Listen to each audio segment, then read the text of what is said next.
In late 1986, Marseille was a city that never slept. Its days were loud, and its nights far more dangerous than they appeared. The port was crowded with unfamiliar faces, and trade there was not always governed by the law. On one of the streets, near the sea, stood the office of Leonard Croft, a symbol of power and prestige. Dark glass, a heavy door, and a name carefully engraved to inspire trust. Many entered that office believing they had found a savior, and only a few ever left as winners. Leonard Croft knew how to sell hope. His voice was calm, his legal language precise, his gaze unreadable. Inside, however, he saw cases as numbers and people as opportunities. He was not corrupt in a crude sense. He simply believed that true intelligence meant taking more than you give without ever getting caught. Victor Hallen, by contrast, knew nothing of the labyrinths of the law. A man in his 50s, worn down by years of work and trade, yet honest, believing that old friendship could not be sold. When Julian Morris came to him asking for money, Victor remembered their youth, the years they shared bread and hardship. He sold nearly everything he owned. Deep down, he knew he was risking everything, but he convinced himself that paperwork would protect him, that a signature before the state could not betray him. When Julian delayed repayment, anxiety turned into fear, then into suppressed anger. And when Julian uttered the word "court," Victor felt for the first time that their friendship was truly over. Meeting Leonard felt like surrendering his soul. He placed the file on the desk, as if he were laying down his entire life. Leonard promised victory, spoke of laws, of seizure, of legal pressure, of time, nothing more. Victor left the office reassured, unaware that this time betrayal would not come from a friend, but from a lawyer who had sworn an oath to justice.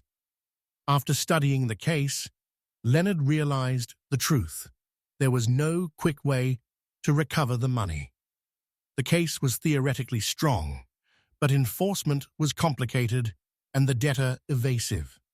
That old voice returned in his head. Why exhaust myself for a desperate client when I can profit from both sides? His secret meeting with Julian was the turning point.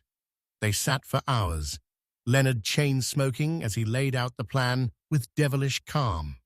Drop the lawsuit, a long-term agreement, trivial monthly installments, in exchange for a large sum paid immediately into Leonard's pocket. Julian did not hesitate long. Salvation was right in front of him. When Victor learned that the case had been dropped, his world collapsed. He tried to protest, to shout, but the law was blind. The signed power of attorney bound his hands. That night, he sat alone in his empty apartment, remembering the house he had sold, the land he had given up, the years he had worked. He did not cry. He simply stared into the void until morning. Leonard's disappearance soon confirmed everything. The escape, the secretary, the money, pieces of a single, ugly picture. When Victor heard that Leonard's face had been disfigured in Naples, he felt neither satisfaction nor relief. He only said to himself, "Now he knows pain."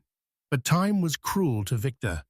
The money never returned, and the monthly installments were humiliating, barely worth the betrayal. At the same time, he heard that Leonard, despite his disfigurement, had returned to life, opened a currency exchange business, and that his name was once again circulating in the shadowy world of money.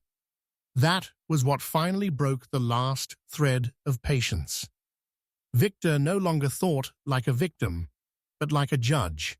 He began to watch, to ask questions, to follow traces. His younger brother was colder, harsher, the one who spoke the sentence, that sealed everything. Some people only learn when they are finished. Elena was nothing more than a tool, a woman searching for security, and money was her only language. She sold Leonard without hesitation, just as he had once betrayed his client. The night of the crime was silent. The office was empty, the street nearly deserted. Leonard expected nothing. He believed the worst had already happened to him. He was wrong. The investigation revealed everything. The past came rushing back all at once. Every thread led to Victor. When they confronted him, he did not defend himself. He said only, "I did not start this story. I ended it." The case closed with blood, losses, and broken faces. There were no winners. The friend lost his friend, the lawyer lost his honor and his life, and the simple man lost his humanity before he lost his freedom.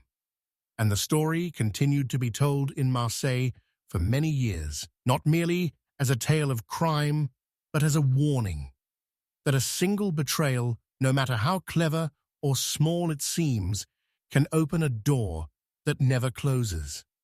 A door that leads straight to hell